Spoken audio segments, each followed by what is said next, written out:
आप सभी लोगों का स्वागत है फिर से एक बार इधर क्रिक जोन में। आशा करता हूँ सभी लोग सही सलामत होंगे। तो चलिए शुरू करते हैं आज का वीडियो, जहां पे अगर आप देखें तो पहला टी20 मुकाबला भारत और वेस्टइंडीज के बीच, क्योंकि वेस्टइंडीज दौरा करी है भारत का 3 टी20 मैचेस और 3 ओडीआई मैचेस खेलने के लिए।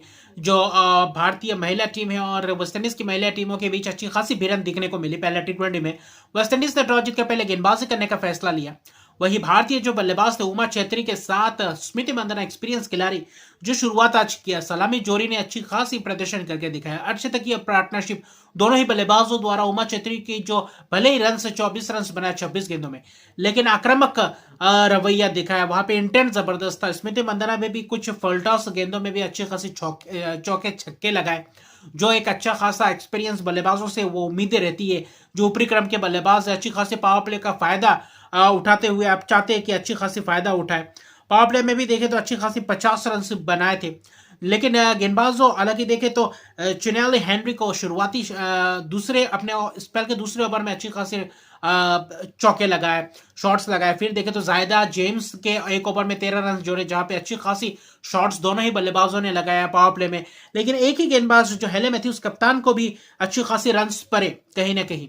लेकिन दूसरी तरफ से जो करिश्मा रोमारक था, यही एक वेस्ट इंडियन खिलाड़ी है जो अच्छी खासी किफायती स्पेल करके गए और महत्वपूर्ण 2 विकेट चटका गए, जहां पे 4 ओवर में 18 रन देकर 2 विकेट, महत्वपूर्ण 2 विकेट्स। और वेस्टइंडीज के लिए चाहिए था, ये ब्रेक थ्रू चाहिए था, क्योंकि सलामी जोरी ने जो अर्धशतकीय पार्टनरशिप करके गए थे। बाद में मंदना और जमायमा रॉड्रिक्स के बीच भी 81 रन की पार्टनरशिप, और वो पार्टनरशिप कहीं ना कहीं नींव रख दिए थे। बीच के ओवर्स में भी अच्छी खासी रन बटोर रहे थे। बाकी गेंदबाजों के ऊपर पूरी तरीके से टूट पड़े थे। डिएंड्रा डॉटिन, एफी फ्लेचर तो कोई किसी के हाथों नहीं आ रहे थे। जमेमा रॉड्रिक्स सिंगल्स डबल्स भी जबरदस्त ले रहे थे।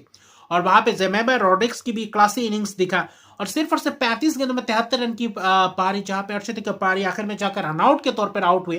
लेकिन कहीं ना कहीं स्मृति मंदाना ने भी अर्धशतकीय पारी के लिए 54 रन बनाए 33 गेंदों में। तो दोनों बल्लेबाजों से जो उम्मीदें थी, लंबे लंबे छक्के भी लगाए थे जमेमा रॉड्रिक्स, और वहां पे स्मृति मंदाना भी। हालांकि करिश्मा रोमारक का शिकार हो गए, कैच दे बैठे थे। उमा चेत्री को भी रोमारक ने चलता किया था, बोल्ड कर दिया था। लेकिन दूसरी तरफ ऋचा घोष भी आए थे, थोड़ी बहुत चौके छक्के लगाए थे, लेकिन ज्यादा लंबा पारी नहीं खेल पाए। आखिर में जाते जाते देखे तो कप्तान ने भी 13 रन की पारी के लिए 195 रन बनाए। आखिरी 5 ओवर में 56 रन जोड़े और विकेट्स नहीं गवाए, 4 ही सिर्फ महज विकेट्स गवाए। लेकिन सभी गेंदबाजों को पूरी तरीके से महंगा गया। अगर क्वेना जोसेफ की बात करें, 2 ओवर में 22, 3 ओवर में 38, हेले मैथ्यूज, तो सभी गेंदबाज जो जितने भी गेंदबाजों का इस्तेमाल कर रहे थे, 8 गेंदबाजों का, वो सभी के सभी महंगे रहे थे। सिवाय सिर्फ देखे तो करिश्मा रमारक के अलावा। तो वही एक स्पेल था जहां पे अच्छी खासी वो 4 ओवर्स गए थे 20 ओवर्स में से। बाकी सभी ओवर्स में, मिडिल ओवर्स में भी देखे तो लगभग 90 रन जोड़े थे। तो अच्छा खासा रन आ रहे थे, अच्छी खासी। और ड्यू का भी एक फैक्टर था, जिसके कारण गेंदबाज स्पिनर्स उतना खास अच्छी खासी ग्रिप नहीं बना पा रहे थे। लेकिन जहां पे चेस की बात है, वेस्टइंडीज की तगड़ा बैटिंग लाइनअप जानना चाहता है, जो अच्छी खासी चेस करने को जाने जाते हैं। 196 रन का लक्ष्य है, और ये डीवाई पाटिल में यह मुकाबला खेला गया था। हालांकि हेली मैथ्यूज को टीटा सदू ने पहले ही चलता कर दिया था। क्वेना जोसेफ की शानदार पारी, कुछ मौके भी मिले, कुछ मौके मिस चांसेस थे। खासतौर पे डिएंड्रा डॉटिन को बहुत ही मौके मिले। पहला दो जो विकेट्स गए थे वो थोड़ा बहुत अच्छी खासी आए थे। पावर प्ले उतना खास घटा नहीं था जैसे बड़ा टारगेट था वेस्ट इंडीज का। लेकिन मिडिल ओवर्स में थोड़ी बहुत वापसी करते हुए दिखाई दी, जब डिएंड्रा डॉटिन और क्वेना जोसेफ बल्लेबाजी करे थे। वहां पे टीटा सडू भले ही रन गए हो, लेकिन विकेट्स भी चटका। 4 ओवर में 37 रन देकर 3 विकेट। युवा खिलाड़ी है साइमा ठाकुर, आज अपना डेब्यू कर रहे थे। साइमा ठाकुर हालांकि विकेटलेस रहे, लेकिन थोड़े बहुत रन उनके गेंदबाजी में गए। मिडिल ओवर्स में थोड़ा बहुत रन आते हुए दिख रहे थे। जब तक डिएंड्रा डॉटिन बल्लेबाजी करते हुए दिखाई दे रहे थे क्वेना जोसेफ के साथ, तब तक ऐसा लग रहा था मैच पूरी तरीके से वापसी कर सकते हैं वेस्ट इंडीज। लेकिन आखिर में जाकर वहां पे टीटा सदू ने जो क्वेना जोसेफ को चलता है 49 रन बनाकर साइमा ठाकुर की जबरदस्त कैच, वहां पे 3 छक्के लगाए। क्वेना जोसेफ तगड़ा बल्लेबाजी कर रहे थे। दूसरी तरफ से डिएंड्रा डॉटिन आखिरी तक 15वें ओवर तक ऐसा लग रहा था कि मैच पूरी तरीके से वेस्ट इंडीज गिरफ्त में है, और यहां से वेस्ट इंडीज अच्छी खासी बल्लेबाजी करके एक पार्टनरशिप बिल्डअप करके मैच को शायद निकाल कर ले जाएंगे। लेकिन वहीं पे आया टीटा सदू ने 2 महत्वपूर्ण विकेट, क्वेना जोसेफ और डिएंड्रा डॉटिन का जो विकेट चटकाया। डिएंड्रा डॉटिन कॉटन बॉल हुए,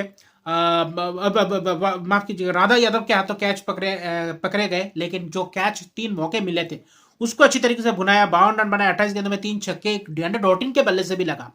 तो ये दो बल्लेबाजों ने जो पार्टनरशिप किया, लगभग 44 रन का पार्टनरशिप, तो उसके बाद देखें तो पार्टनरशिप्स उतना लगे नहीं, और आखिर में विकेट्स डॉट इन के गिनने के बाद लगातार विकेट्स गिरते चले जा रहे थे। आखिरी 5 ओवर में सिर्फ और सिर्फ अगर आप खासतौर पे देखें तो 20 रन से जोड़ पाए, जिसके कारण 146 पे 7 आखिरी 5 ओवर में और थोड़ा रन से अगर बटोर पाते, क्योंकि 49 रन की एक बहुत ही बड़ी जीत है।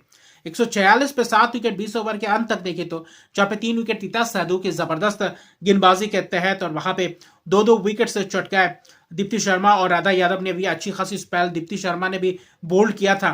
खासतौर पे देखे तो कैम्बेल को अच्छी अंदाज में स्लोअर डिलीवरीज के लिए कर रहे थे, वहां पे कैचेस जमाइमा रॉड्रिक्स से भी छूटे थे, लेकिन कहीं ना कहीं वो ड्यू फैक्टर था, ज्यादा ड्यूज आ रहे थे। मुंबई का मैदान वहां पे डीवाई पाटिल में खेला गया है, तीनों टी20 मैचेस वहां पे खेले जाने वाले हैं, तो 1-0 की तो बढ़त ले चुके भारतीय टीम, क्योंकि ऑस्ट्रेलिया से लगातार 3 ओडीआई मैचेस हार के बाद यहाँ पे वापसी किया है। कहीं ना कहीं ऑस्ट्रेलिया के उस सीरीज के बाद इस सीरीज में मौका मिलेगा भारतीय टीम को अच्छी खासी अपने बल्लेबाजों को खासतौर पे बल्लेबाजी करने के लिए, और गेंदबाज अच्छी खासी है, लेकिन टी20 में पता चलेगा, क्योंकि वेस्टइंडीज एक अच्छा खासा तगड़ा टीम है जो आपको चैलेंज करते हुए नजर आएंगे। तो ये आज जो शुरुआत किया, हालांकि दोनों बल्लेबाजों ने जो खूंखार अंदाज में बल्लेबाजी किया था, जो मौका मिला था उस मौके को भुनाया था, लेकिन आखिर में जाते जाते 49 रन की भारत की एक जबरदस्त जीत, और आखिर में जाते जाते इस सीरीज में 1-0 की बढ़त ले चुके हैं। अभी दूसरा और तीसरा टी20 में पता चलेगा जो सीरीज अपने नाम कर पाती है नहीं भारतीय टीम, और यहाँ पे अच्छी खासी टक्कर बाकी दोनों टी20 मैचेस में भी देखने को मिलेंगे, और even ODI matches, ODI series में भी अच्छी खासी तगड़ा स्क्वाड लग रहा है वेस्ट इंडीज का, जहां पे अच्छी खासी गेंदबाजी ऑप्शन है, ऑलराउंड ऑप्शन है, बैटिंग डेप्थ भी है वेस्ट इंडीज के पास, जो आकर अच्छी खासी हार्ड हिटिंग कर सकते हैं। तो भारतीय टीम के लिए एक अच्छा चैलेंजिंग रहेगा, जहां पे अच्छी खासी क्वालिटी टीम के सामने चैलेंज होते हुए दिखेंगे। और वर्ल्ड कप से पहले ऐसे एक आध सीरीज है, दो शायद सीरीज है, तो वहां पे यही कोशिश करना पड़ेगा कि कैसे किस चीज पे इंप्रूव करना है भारतीय महिला टीम को। तो अभी के लिए इतना ही। अगर अभी तक मेरे चैनल को सब्सक्राइब नहीं किया तो मेरे चैनल को सब्सक्राइब कर दीजिए, लाइक शेयर कमेंट जरूर कीजिए। तब तक के लिए गुड बाय।